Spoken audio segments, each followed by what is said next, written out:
Hi guys! Grabe ang init today. So nandito na ako guys sa new house. Checking today.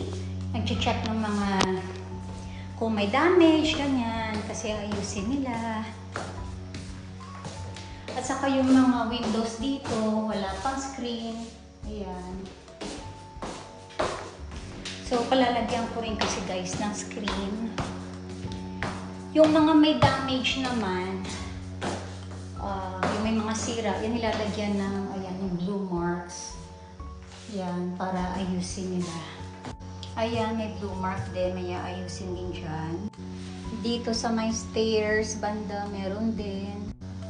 Itong sa shower room, yung door niya may sira, so papalitan nila yan. Ayan, si Ken sa stairs, nakaupo. Ito din guys, ayan.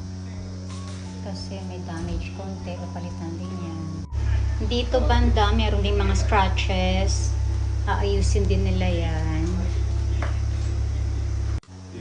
Ito yung kitchen, chine-check din namin. Yan yung agent at saka yung seller. Hi, okay. で、OK であれば、ここに最後サインを Okay, hi. いただきます。 Hi guys! So nakauwi na nga ako at natapos na guys yung house checking or inspection dun sa new house. Then mga around after a week, kailangan ko ulit bumalik dun para ma-check kung okay na, kung wala ng problema.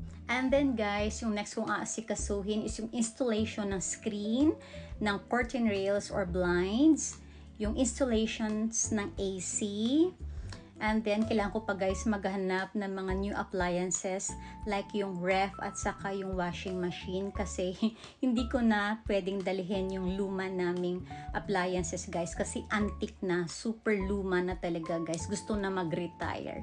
So, sa new house, kailangan ko bumili ng ibang new appliances. Hanggang dyan na lang muna guys yung update sa aking house loan journey. Thank you so much guys for watching.